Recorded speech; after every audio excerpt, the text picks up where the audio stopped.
beberapa negara yang semula bergabung dengan koalisi yang dipimpin Amerika Serikat mulai menarik diri. Prancis sebagai negara pertama yang mundur, disusul oleh Spanyol dan Italia. Penyebab penarikan ini adalah keengganan negara-negara tersebut untuk mengirimkan kapal perang mereka di bawah komando Amerika Serikat. Mereka menegaskan bahwa operasi Angkatan Laut mereka hanya akan berlangsung di bawah komando PBB, NATO, atau Uni Eropa. Australia, yang sebelumnya dijadwalkan untuk bergabung, juga menolak mengirimkan bantuan kapal perang. Beberapa negara Arab dan Eropa lainnya juga menolak ajakan Amerika Serikat, meragukan tujuan sebenarnya dari koalisi tersebut. Mereka mempertanyakan apakah tujuan Amerika Serikat hanya untuk memperlihatkan kekuatannya sebagai negara adidaya. Sementara itu, perusahaan pelayaran merasa bimbang dan tidak yakin tentang keamanan situasi. Hingga saat ini, koalisi yang telah dibentuk oleh Amerika Serikat belum juga melakukan serangan terhadap Houthi. Menurut pengakuan dari negara-negara yang tergabung dalam koalisi, saat ini Amerika Serikat menghadapi kebingungan dan keraguan mengenai langkah selanjutnya terhadap Houthi. Faktor penting dalam pertimbangan Amerika Serikat adalah desakan dari Arab Saudi. Arab Saudi, yang memiliki kekhawatiran terhadap Houthi, tidak ingin gencatan senjata yang ada antara mereka terganggu. Mereka khawatir bahwa serangan koalisi Amerika Serikat terhadap Houthi dapat memicu konflik baru. Situasi ini menimbulkan dilema bagi Amerika Serikat. Jika mereka menyerang Houthi, kelompok ini kemungkinan akan menyerang balik Arab Saudi yang saat ini berupaya mengubah citra negaranya menjadi destinasi wisata, mengingat menurunnya stok minyak bumi mereka.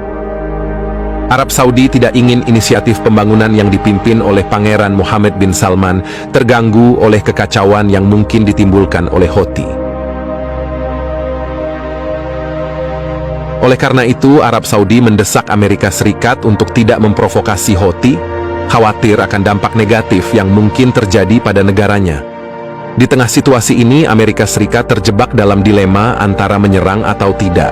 Akibatnya, pembentukan koalisi ini dianggap oleh beberapa pihak hanya sebagai taktik intimidasi tanpa kejelasan strategis atau tujuan yang jelas mengenai cara menghentikan Houthi.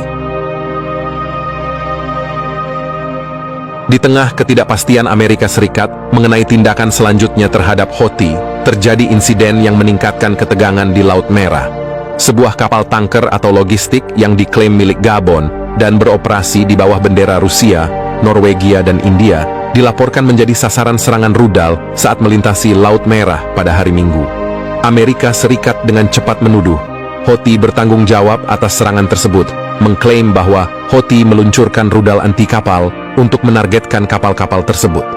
Tuduhan ini menimbulkan kontroversi karena Houthi sebelumnya telah berkomitmen untuk tidak menyerang kapal-kapal yang memiliki hubungan dengan Rusia sebagai negara yang dianggap tidak berafiliasi dengan Israel.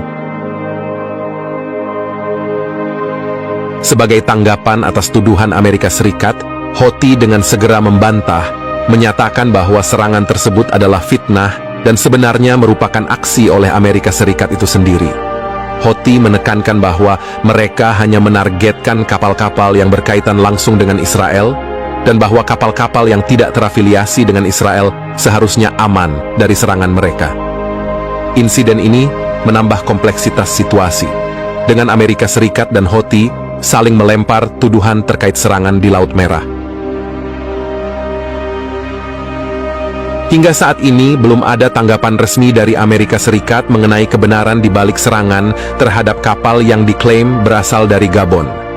Situasi ini meninggalkan pertanyaan terbuka mengenai apakah Amerika Serikat terlibat dalam insiden tersebut.